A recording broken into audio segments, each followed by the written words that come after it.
Okay? So this is not in your manual. I should get around to updating the manual to include this lecture. This is already taught in your FAR 1, but it's just a review since you will now start to encounter problems with a prescription. So sometimes questions would involve a prescription and you need to interpret. Okay. So when we say prescription, it is a medical order issued by a physician, a dentist, or any properly licensed medical practitioners. Here in the Philippines, the only ones who can order a prescription is a doctor, a medical doctor, a dentist, or a veterinarian, a DVM. Okay? Yun lang yung tatlo na nakakapag-reseta ng gamot sa Pilipinas. Pharmacists cannot issue prescriptions, but pharmacists are the only ones who can dispense the medications.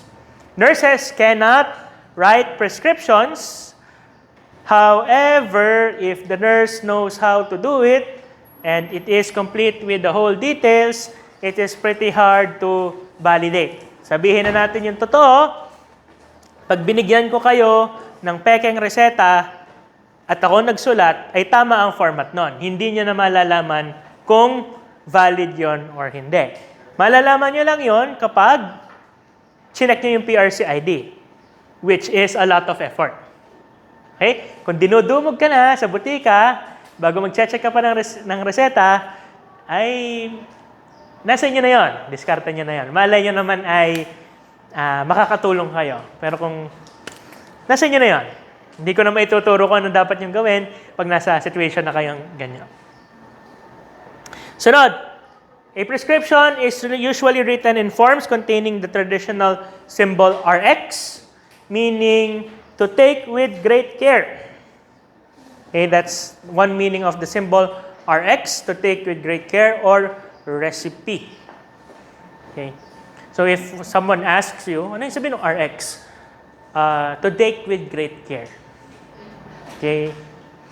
Sabi nga, the only people who must not lie in their line of work are pharmacists and bartenders, since it's only the bartender and the pharmacist who actually knows what they're giving you.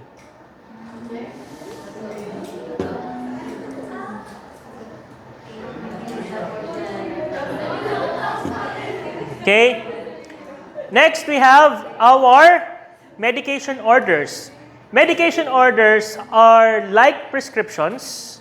However, these are usually institutional based, meaning you can only find these in hospitals or care facilities in which the prescription or medication order is within the institution to be, it's only meant to be used inside the institution. Meaning may sarili silang form, may sarili silang format. So if you enter into specialized care, ma-encounter niyan. Hindi dapat siya naglalabas sa institution para mabili sa butika. It's because minsan hindi tama yung format nila. Okay? Kaya pinagkaiba ng reseta, prescription sa medication order. Medication orders are institutional while prescriptions are general. So dapat may issue sa butika. Here are the parts of a prescription.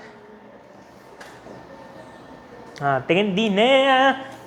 Okay. Ito ang kailangan yung sa ulo. By heart. Literal. Hindi, kasi ulit-ulit mo namang makikita eh. Paano ba hindi sa ulo? Ayan ang iyong bread and butter. Okay. Simula tayo. These are the parts of a valid prescription. Pangalan ng doktor. So that is the prescriber's name, address, contact number. Okay? Clinic hours. Pwede po. Importante po, may pangalan ng doktor. Okay? Meron po tayo mga general na prescription na makikita. Like for example, mga prescription galing sa hospitals na wala yung pangalan ng doktor. Pwede naman po, basta may pangalan ng institution kung saan siya galing. Isusulat na lang ng doktor doon sa baba yung kanyang pangalan. Okay? But generally, dapat may header po muna. Sunod is the name of the patient. Obviously, that's one way to validate if the prescription is correct. Kayo po ba si ano? Hindi. Sino po si ano? Hindi ko alam. Bakit ka nabili ng gamot? Pinapabili lang po sa akin. Sino nagpapabili? Hindi rin po siya. Ay baka hindi iyo tong resetang ito. Remember, right drug, right time, and right person. So simple questions such as, who is the patient?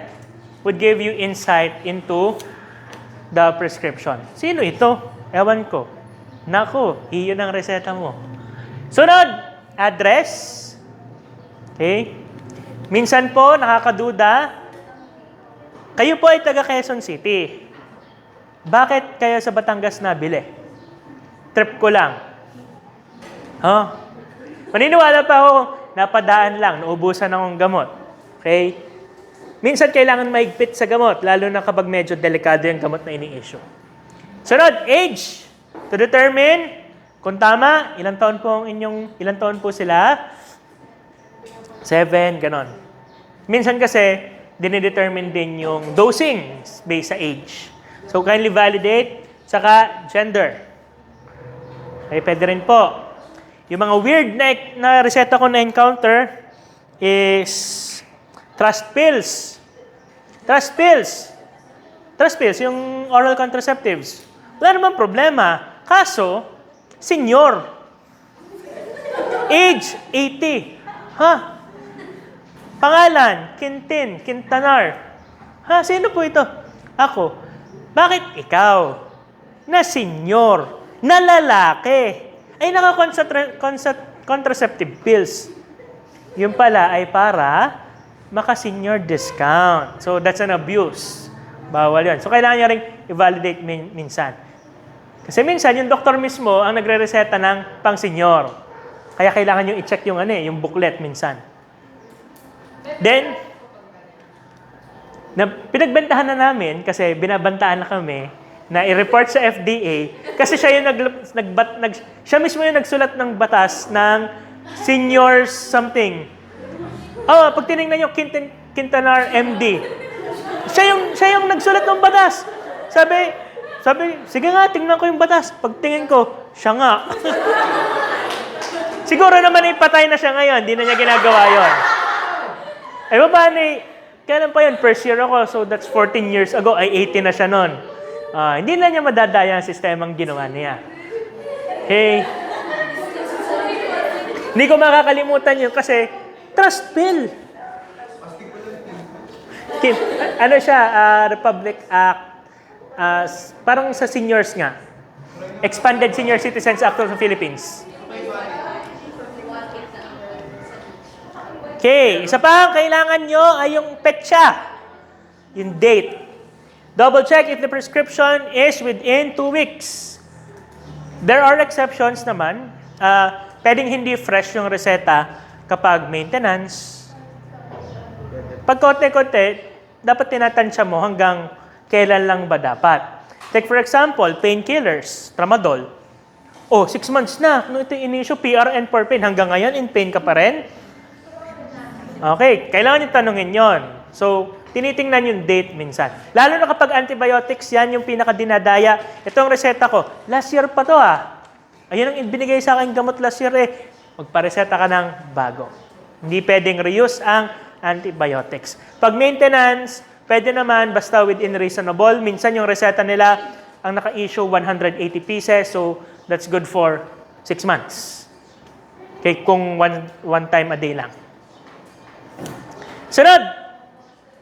So that's the patient information. RX. RX is your superscription. It's your superscription. Kaya siya superscription kasi siya nasa pinakataas. What's the role of RX? It starts the prescription. It simply means this is the start of the medication order. Yun lang ang kanyang use. Okay? Yun lang ang kanyang use. Formality lang po siya. Wala na siyang ibang gamit, kundi sabihin itong simula ng reseta.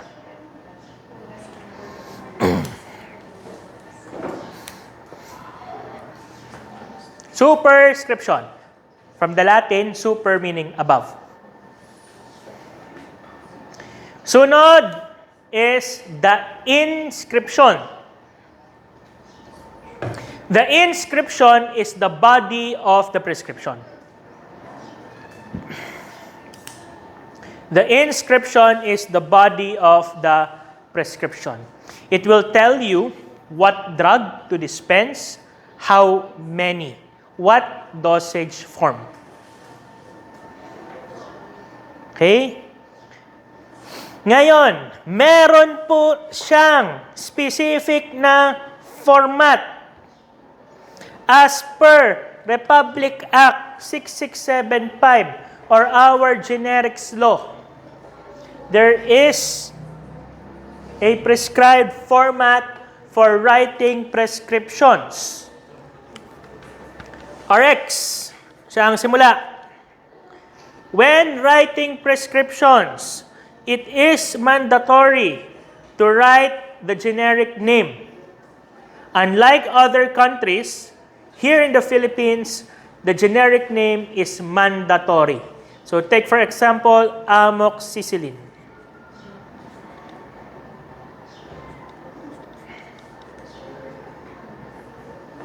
After that, yung strength.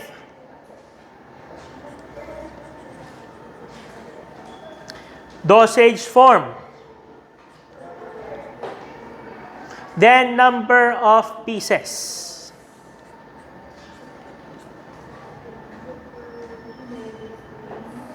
Amoxicillin 250 mg tablet, 14 pieces. If you want to write the brand name should be below the generic name and in parentheses.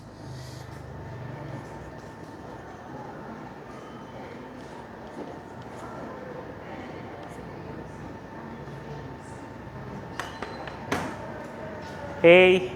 Mamaya, yung mga types ng prescription na mali, dito lang po magpapaikot-ikot. Okay? Diyan lang magpapaikot-ikot. So tandaan, yan yung standard format. Walang ibang format nito. Ito lang ang tama. Pieces. Pieces. Ha? Strength.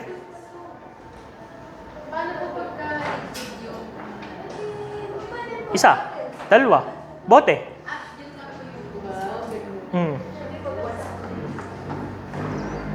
Hindi po ml. Hindi lalabas na ml. Whole dosage form. Okay. Sunod ng inscription, meron tayong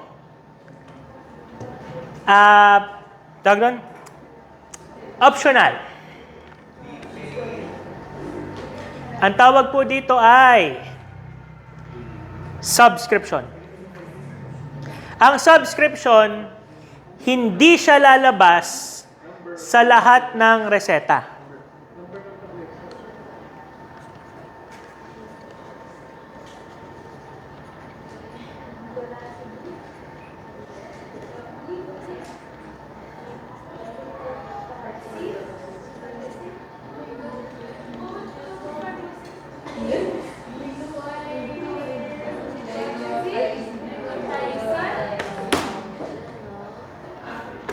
Okay. Nababasa niyo? Levothyroxine. Ngayong nasabi ko na, mababasa niyo na. Kita niyo na eh. Levothyroxine. Okay. Katulad ng, hindi, sa Japong pangit ang sulat ko. Okay. Hindi ko po yan sinasadya. Pero usually ganyan, legible pa yan. Kitang-kita niyo ang L, kitang-kita niyo ang H, TH. Okay. Ang subscription class, this is instructions to the pharmacist. Subscription, instructions to the pharmacist. Compound 0.65 milligram paper tubs. So yung mga ganito class, mga may compounding, instructions to the pharmacist yan. So yun ang type, yun yung ating subscription. It's rare to encounter subscriptions, but it is valid.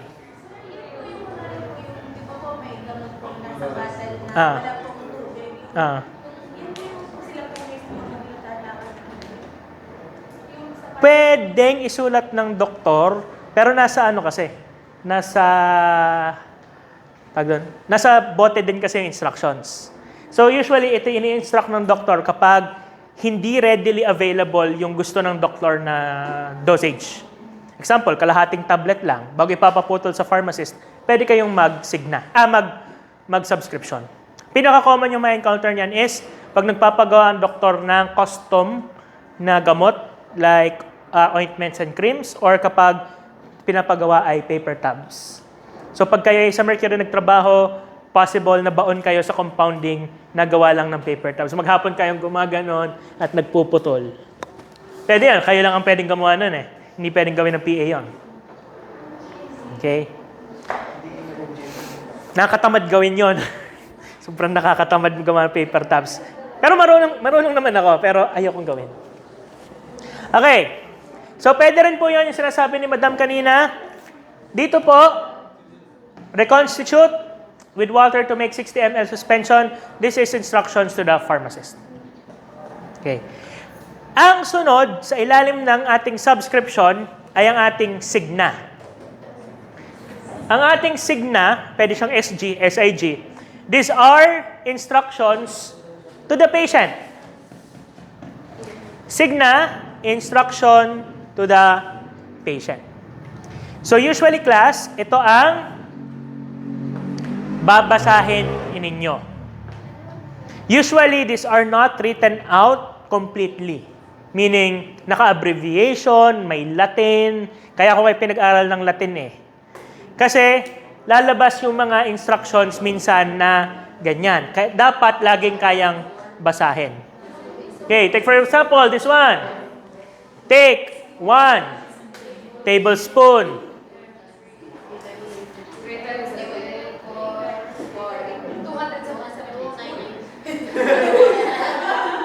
Sa tingin mo, sino magre-reseta ng 277 days?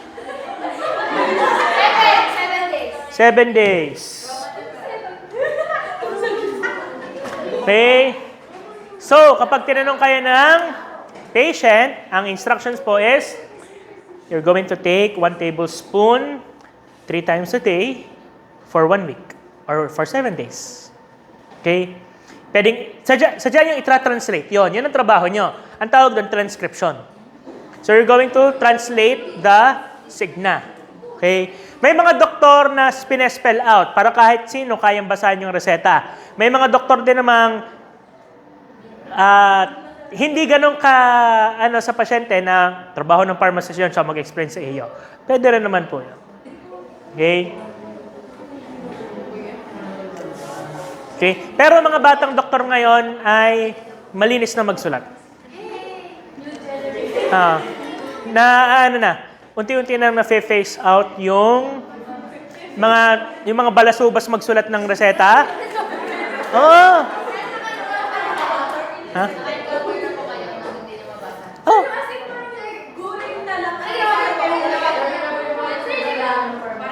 May? Oh. Counseling ang tawag doon. Trabaho mo yun. Out of stock.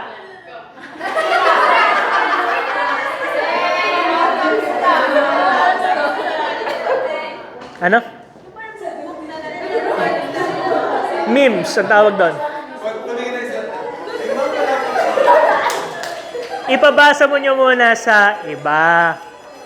Pero, may mga notorious talagang doktor dito sa Batangas City na sabihin na natin nananadya talaga na pangit ang sulat. Talaga. Okay.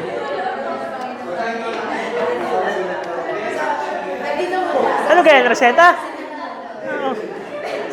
Sir, pasok ko tayo sa bet. Betahistine, Cinarizine, at saka fenofibrate. May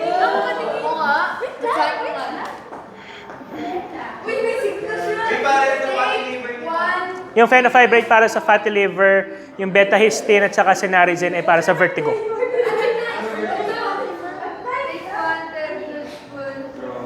Bakit tablespoon? Fenofibrate, naka-tablespoon?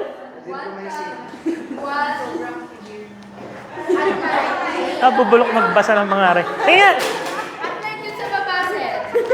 Take 1 tab twice a day for 7 days. Take 1, yung pinakadulo. Take 1 tab once at night. Ako nagbasa ko bet. Betchinin. Okay, so, kapag po maraming katulad nun, yung resetang yon, ideally, as per the law, dapat isang gamot, isang reseta. Pero since magastos nga, pinayagan na po na maraming reseta sa isang pad. Yung ganon, dapat actually may parang bar, parang hinahati. Pero yun, wala. Pero I think maraming RX. Marami bang RX? Tatlong RX? Or number? Ayan, pwede na yan. Basta indicated na hiwa-hiwalay, okay na po yun. Saka maraming signa. Okay? After nung huling signa, last part na po tayo. Doctor's details. Ang kailangan po sa doctor's details ay pangalan ng doktor, perma, license number.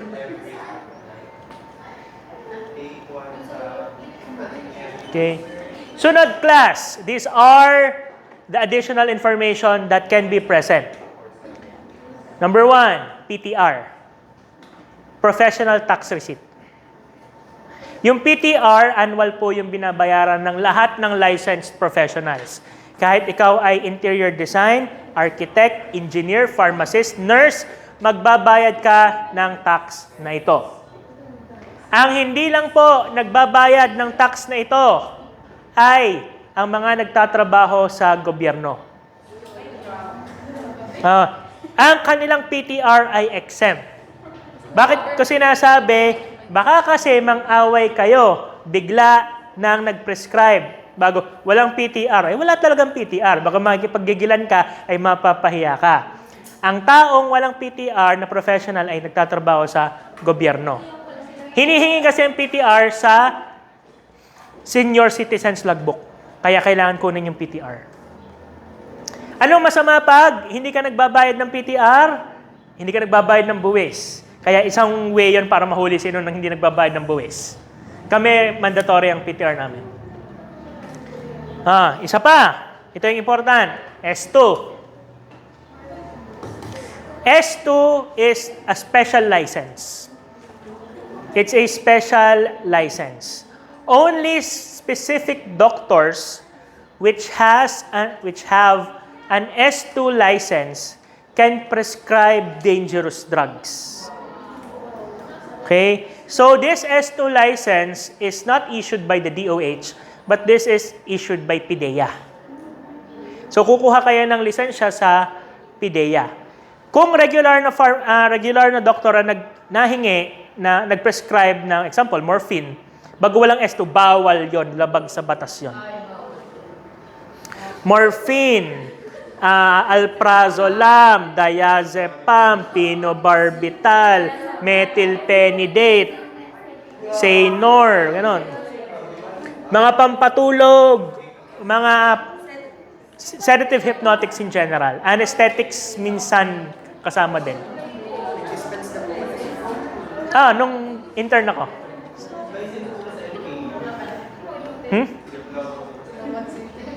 Ano? Para? Pwede kang... Ano po yun? Parang specialization ng doktor? Hindi. Kahit sinong doktor pwede kumuha ng S3, S2. Kung pharmacist ka, ang license mo S3. Ang ikaw, magbenta. Ang S2, magreseta. Bago pag Marami yun. 1, 2, 3, 4, 5, 6. 6 ay S3, pwede. Pero tandaan nyo, pag sumabit kayo sa requirements ng PIDEA, ay makukulong kayo. Maigpit yun kasi 1975 yun. Dangerous Drugs Act of the Philippines ang nag-govern doon. So, pwede kang makulong kapag hindi ka compliant sa filing at storage ng dangerous drugs. So, kaya hindi lahat ng butika may dangerous drugs kasi mahirap siyang i-maintain. Take for example, na audit ka ng PIDEA, ibubuo mo yung bote ng ng pinobarbital. Bilang. Check yung logbook. Pag hindi match yun sa logbook, tatanungin ka, bakit kulang ang tablets? Saan nagpunta?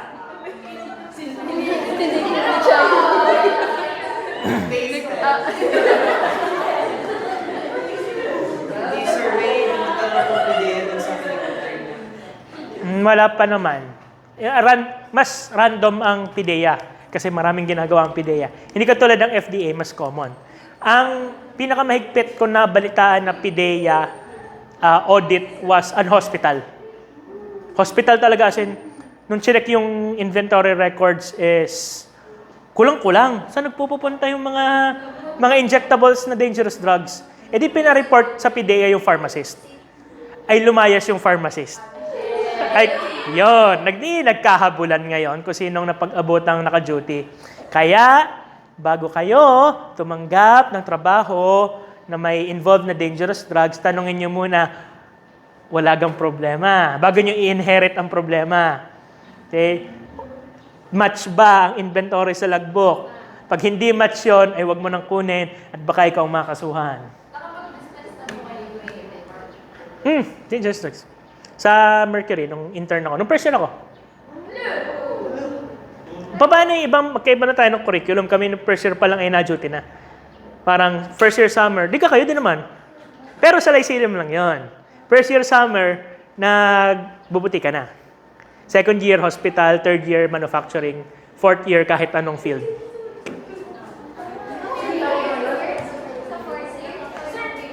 Hindi, sa amin yon. Dito sa yung bagong curriculum, may pattern na. Parang lahat ng field iikutan nyo. Kami kasi dati, community hospital at saka industry, 200 hours.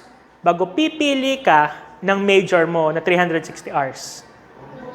So, ang pinag-majoran ko ay National Center for Mental Health.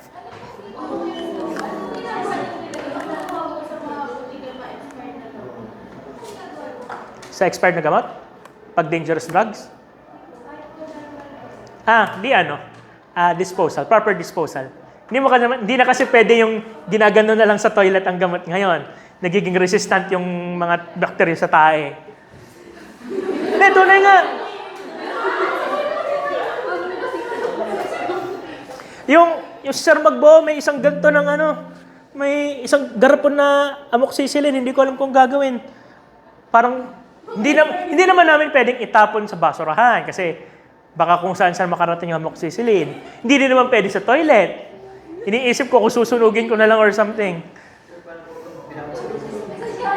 Baka maging resistant naman yung baka kumalat ang anthrax.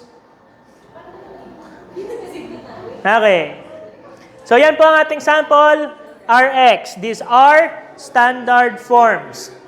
Remember, it is your responsibility to validate prescriptions. So pagdating nyo sa internship nyo ngayong summer, basta kayo makapasa ng FARCAL, makaka-duty kayo. Mararanasan nyo ngayong dumuti sa butika. Here are the prescribing guidelines as per RA 6675. Alam mo kung anong generic name? Alam ang brand name?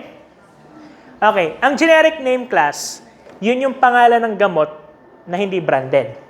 Meaning, anyone can use it.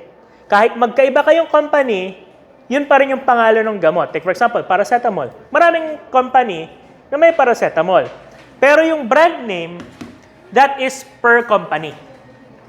Take for example, Biogesic, that's paracetamol. Tempra, that's paracetamol. Ano pa ba? Tylenol, that's also paracetamol. But only those companies can use that brand name. May pinagkaiba na po per... Wala din ba? Di ba?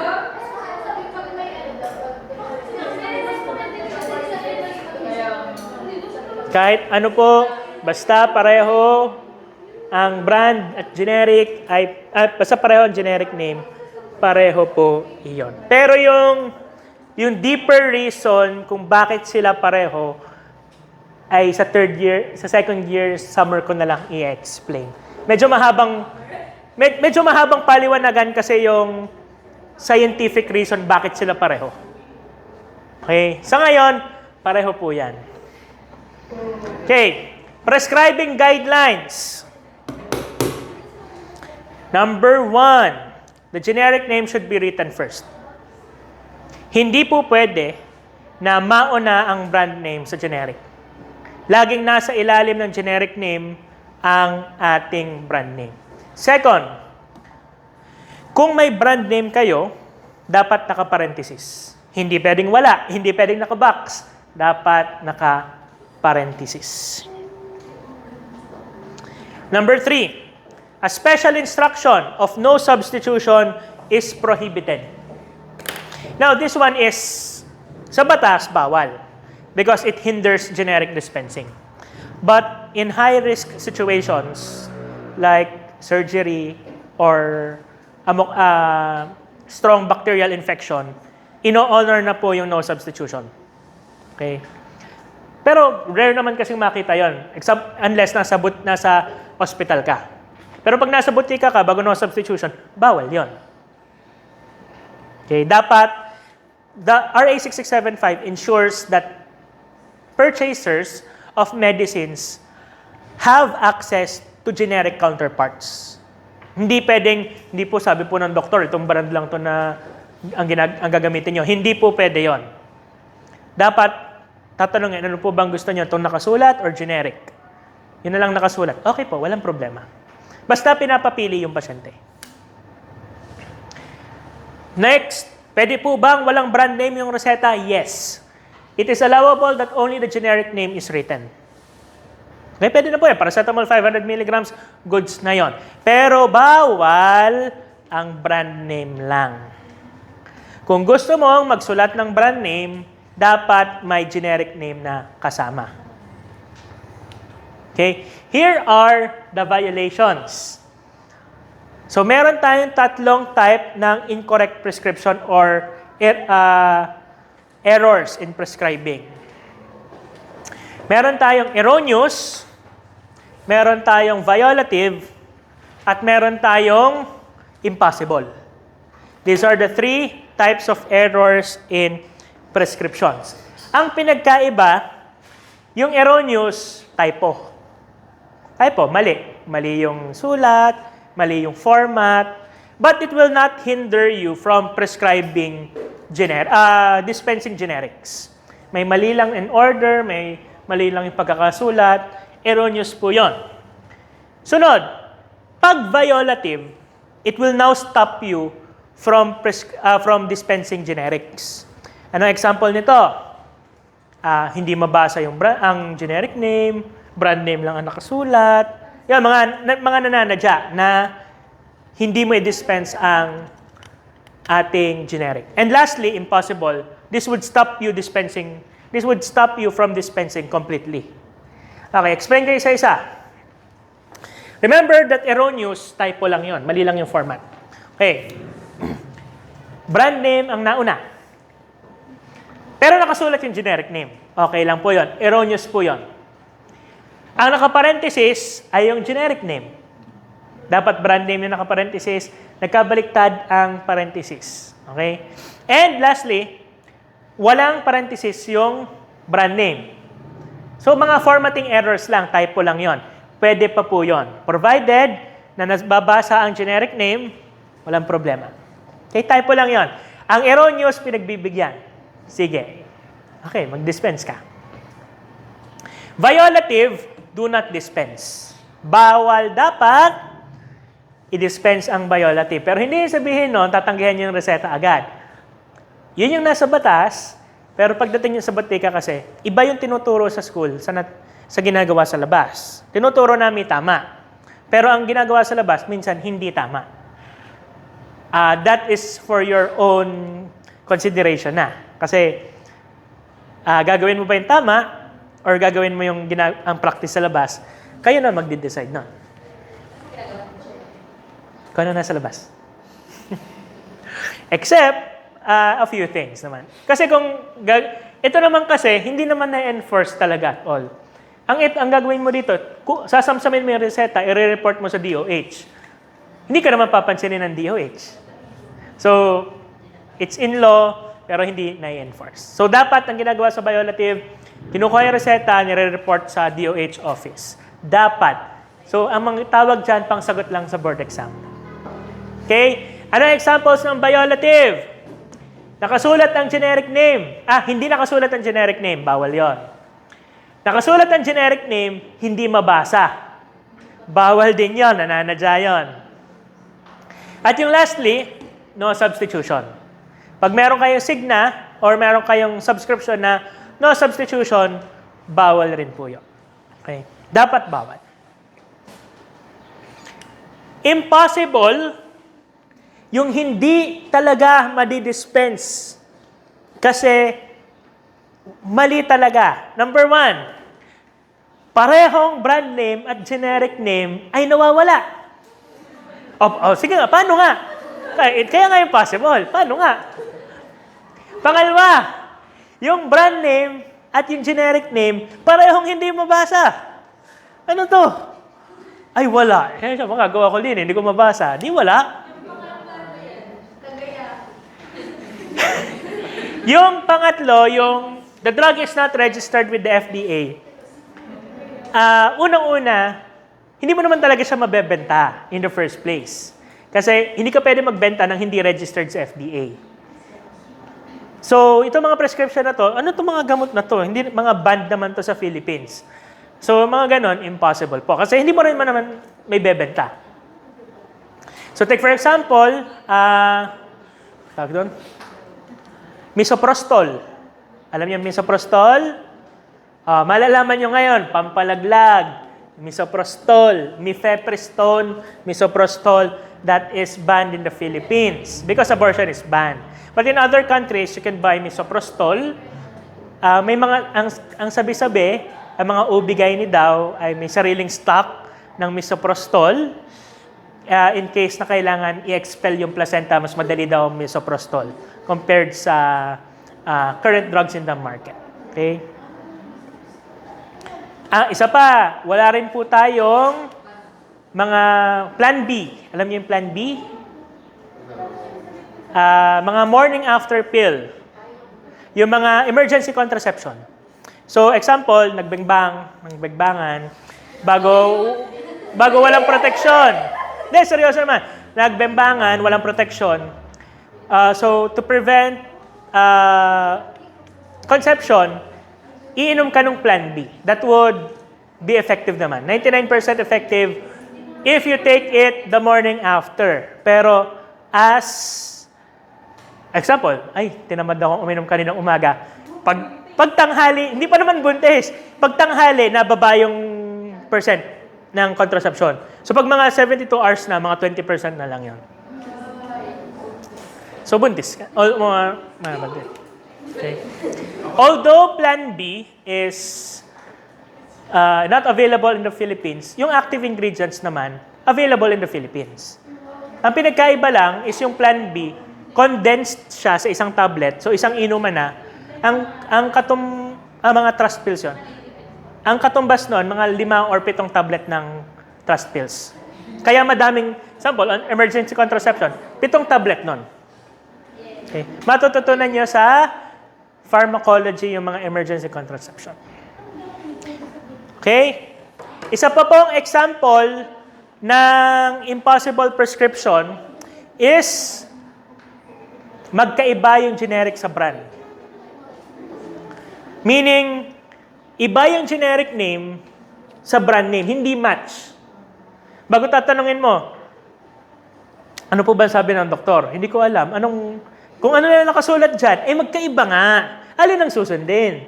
Like for example, mefenamic acid, bago naka-brand name ay Biogesic. Magkaiba yun. Alin ang susundin mo? Hindi naman pwedeng manghula. Paano kung nagkataong hindi NSAID, yung isa ay phenobarbital, bagay nasa baba ay phenobarbital, bagay sa baba ay Cremeles. O magkaiba yun.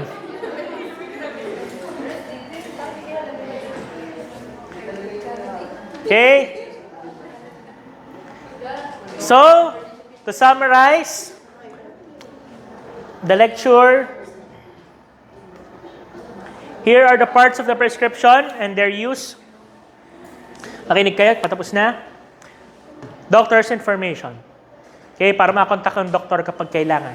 And also to validate if tama, just to validate prescription. Minsan kasi sobrang out of line yung kanya nire-reseta na bakit gantong specialization niya pero nire-reseta niya yung gantong gamot. Okay? Take for example, ortho. Ang nire-reseta ay for psychotics. Nakakaduda. Okay? Patient's information, important po, name, age, gender, date of prescription. Anong tawag sa RX? Superscription. It starts the prescription. Inscription is the body of the prescription. It should include the name of the drug, the strength, the dosage form, and the number of pieces. Nasa ilalim niya is subscription if meron, pwedeng wala. Then, you have your signa, instructions to the patient. Then after which, you have your doctor's or prescriber's information such as the PTR, the PRC, the S2, name and signature. Hindi po valid ang reseta na walang pangalan ng doktor or PRC or PERMA. Types of prescriptions, we have 3 types: erroneous, violative, and impossible. Kapag erroneous, typo lang po yon. Kapag violative, it prevents you from dispensing generics, and impossible, it prevents you from dispensing at all. Okay po? May tanong po ba sa ating mga reseta? Do you have any questions about prescriptions? Okay. So, for next meeting, merong quiz. 3. Isa sa concentrations, isa sa Latin, lahat na 120. Huwag niyo ang inartehan. Last sem ko pang binigay sa inyo yung Latin. And, sige, pagsasamahin ko na. 2 quiz na lang, isang concentrations at isang RX and Latin terms. Okay.